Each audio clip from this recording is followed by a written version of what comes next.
देश के पहले प्रधानमंत्री होने के साथ ही पंडित नेहरू आधुनिक भारत के निर्माता भी कहे जाते हैं। देश की आज़ादी से लेकर आज़ाद भारत को समृद्ध बनाने तक पंडित नेहरू का अहम योगदान है। आज़ादी से पहले पंडित नेहरू ने स्वतंत्रता संग्राम में अहम भूमिका निभाई थी। आज़ादी की लड़ाई के चलते उन्हें 9 बार जेल जाना पड़ा था। वहीं भारत के आज़ाद होने के बाद पंडित नेहरू ने शिक्षा, सामाजिक सुधार, आर्थिक क्षेत्र, राष्ट्रीय सुरक्षा और औद्योगिकरण सहित कई क्षेत्रों में काम किया। पंडित नेहरू अपने विचारों और अपने उल्लेखनीय कार्यों की वजह से ही महान बने। आज़ादी के बाद नेहरू ने देश की तस्वीर बदलने के लिए कई कड़े फैसले लिए। उस दौरान उनके फैसलों की निंदा की गई और मजाक भी बनाया गया, लेकिन उनके उन फैसलों ने ही देश को आर्थिक मोर्चों पर मजबूत बनाया। आइए जानते हैं नेहरू के उन फैसलों के बारे में जिन्होंने भारत की नई तस्वीर बनाई।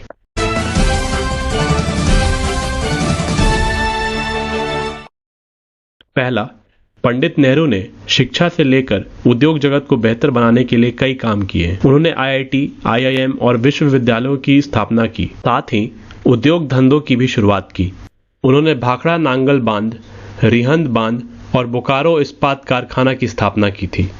वह इन उद्योगों को देश के आधुनिक मंदिर मानते थे। जवाहरलाल नेहरू ने अपनी दूरदृष्टि और समझ से जो पंचवर्षीय योजनाएं बनाई, उनसे देश को आज भी लाभ मिल रहा है। पहली पंचवर्षीय योजना 1951 से 1956 तक लागू हुई। शुरुआत में लोगों के मन में इस योजना के सफल होने को लेकर संदेह था, लेकिन 1956 में पहली पंचवर्षीय योजना के नतीजे ने इस पर आशंकाएं कम कर दी। इस योजना के दौरान विकास का दर 3.6% दर्ज की गई।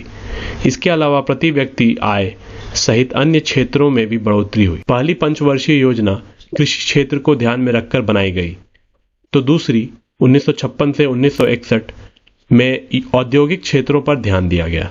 तीसरा, 1952 में देश में पहली बार आम चुनाव हुए थे। नेहरू लोकतंत्र में आस्था रखते थे। आम चुनाव 1957 और 1962 में लगातार जीत के बाद भी उन्होंने विपक्ष का पूरा सम्मान किया। संसद में नेहरू विपक्षी नेताओं की बात ध्यान से सुनते थे। 1963 में अपनी पार्टी के सदस्यों के विरोध के बावजूद उन्होंने अपनी सरकार के खिलाफ विपक्ष की ओर से लगाए गए अविश्वास प्रस्ताव पर चर्चा करना मंजूर किया। अटल जी ने पंडित नेहरू से कहा था कि उनके अंदर चर्चिल भी हैं और चैम्बरलिन भी हैं, लेकिन नेहरू उनकी बात का बुरा नहीं माने। उसी दिन शाम को दोनों की मुलाकात हुई तो नेहरू ने अटल की तारीफ की और कहा कि आज का भाषण बड़ा जबरदस्त रहा। नेहरू विपक्ष के नेताओं द्वारा की गई आलोचना का बुरा नहीं मानते थे और उनका सम्मान करते थे। चौथा, जब दक्षिण भारत में अलग देश की मांग उठी, तब नेहरू ने जो फैसला लिया उसने देश की एकता और अखंडता को और भी मजबूत कर दिया।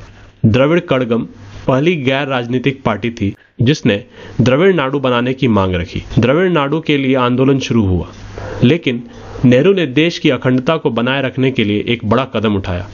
नेहरू की अगुवाई में कैबिनेट ने 5 अक्टूबर 1963 को संविधान का 16वां संशोधन पेश कर दिया और इसी के साथ अलगाववादियों की कमर टूट गई। इस संशोधन के माध्यम से देश की संप्रभुता एवं अखंडता के हित में मूल अधिकारों पर कुछ प्रतिबंध लगाने के प्रावधान रखे गए। साथ ही तीसरी अनुसूची में भी परिवर्तन कर शपथ ग्रहण के अंतर्गत मैं भारत की स्वतंत्रता एवं अखंडता को बनाए रखूंगा जोड़ा गया। संविधान के इस संशोधन के बाद द्रविड़ कड़गम को द्रविड़ नाडु की मांग को हमेशा के लिए भूलना पड़ा। पांचवा, नेहरू चाहते थे कि भारत किसी भी देश के दबाव में न आए और विश्व में उसकी स्वतंत्र पहचान हो।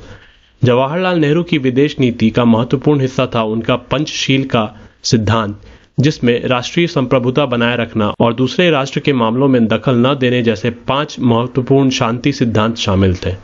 नेहरू ने गुट निरपेक्षता को बढ़ावा दिया।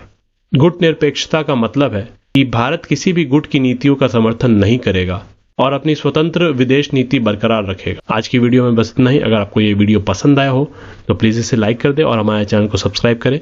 तो मिलते हैं अगली वीडियो में, तब तक के लिए धन्यवाद।